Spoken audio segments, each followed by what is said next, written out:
Good morning, junior hockey fans. This is Stephen Heisler with juniorhockey.io, the Victorious Hockey Company, and the Wild and Crazy Junior Hockey Discussion Group on Facebook. You are watching the Junior Hockey Morning Show.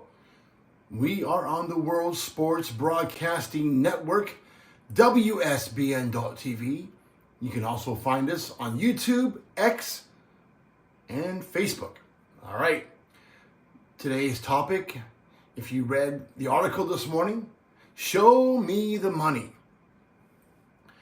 I'm going to talk about this today, mostly directed at pay-to-play clubs, but the things we're going to talk about can also apply to free-to-play teams that are just coming up short on their revenue production, the money they get to operate the season. So is it time, I believe it is time, for junior hockey teams, especially pay-to-play hockey teams, to stop relying solely on the parents of the players or the owner as their only revenue source to operate the team? And I'll tell you what's going on.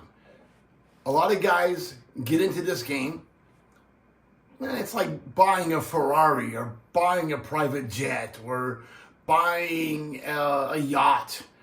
It's a toy. They buy the team for one of usually three reasons. They really love the sport a lot. They have a child player coming up that could pass through this team, or this team they buy is that player's best opportunity to play at that level. Or last, they got a really big ego, and this is all about stroking that ego in the community. Generally, I would say that 90% of guys get into buying junior hockey teams for one of those three reasons. I wish it wasn't that way. If I had my way, there would not be any such thing as parent owners in junior hockey. But without those parent owners coming in, we probably wouldn't have very many leagues. But at the same time, we probably wouldn't have so many guys, so many teams falling by the wayside after 3 or 4 years. So let's talk about three very realistic opportunities for teams to increase revenue. The first is concessions. Automatically, one of the first things that you can do, the quickest things you can do to increase your overall sales and overall ticket revenue, is to get beer at a price that everybody can afford. $1.25, $1.75 per can, poured at the seats or at the concession stands into a plastic cup. Pretty easy to do. The problem is not a lot of operators are out there doing it, or they're doing it and trying to charge $7 for a beer, Elmira. Those numbers don't work. If you want to attract people, you have to make it economical for them. Ticket prices, if you're hovering in the $10 range, maybe if you have a lot of empty seats in your building, you let kids 12 and under get in for free, that makes a lot of sense. But entice families to come to your games, and while you're doing that beer at $1.25 or $1.75, do cans of soda for the same price, so the families don't get left out of that deal. Beer is an important factor for junior hockey, but it's not the only factor. You have to create a very entertaining environment. Entertaining is more than fights on the ice. Entertaining is do things between periods, do things during TV timeouts or timeouts, stoppages of play. Keep your fans engaged. Be regional about it. If you're in an area that loves country music, why not have a competition 3 or 4 times a year? See what the best country band is in the area. Let the fans vote on that, but create some involvement. You can bring in radio stations at the rock side, the countryside, and try to do a lot more to open up your audience to just people, not just the people that love hockey already, but you want to create new opportunities and new fans by enjoying a very good, entertaining opportunity.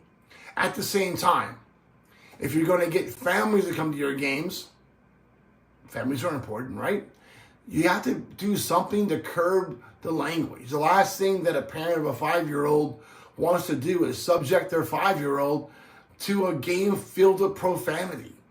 If there's a gross amount of profanity being said every other shift, or screaming from the coach's box, that's a good way to chase your families away.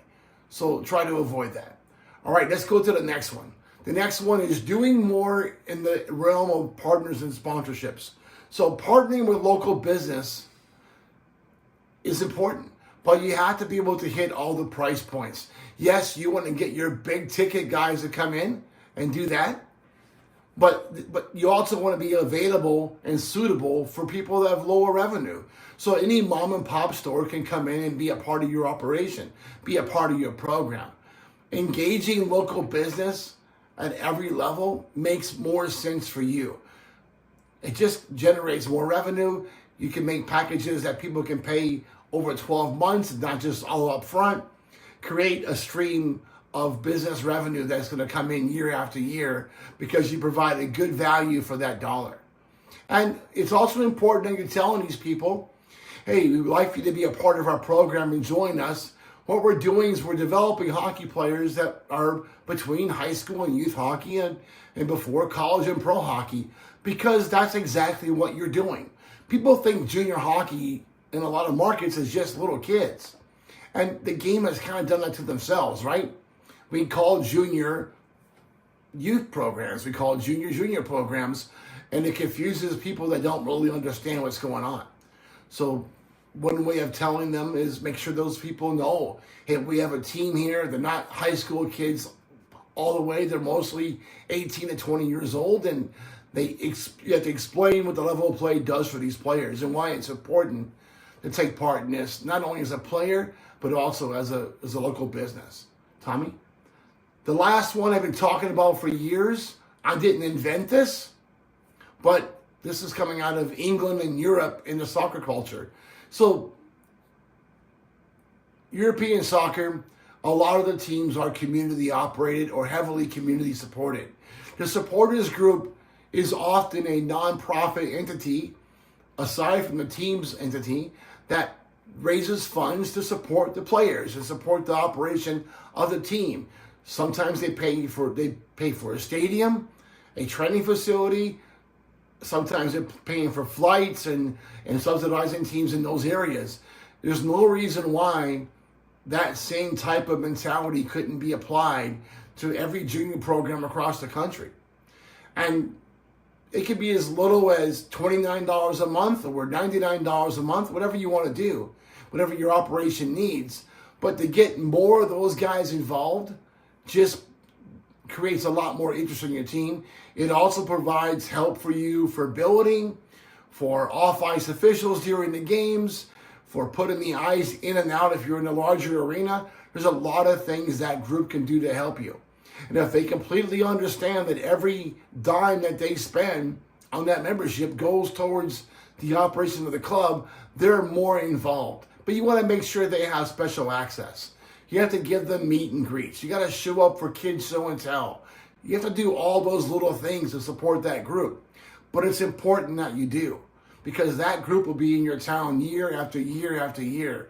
Long after their kids are gone, long after they're not billet families anymore, they're still going to maintain their involvement with you. So that's free money that doesn't come out of your pocket, and all you're doing is opening yourself up to more information. It's not catastrophic. Look at the cost of playing junior hockey has escalated. The cost of operating these clubs has escalated dramatically, especially in the last 5 or 10 years.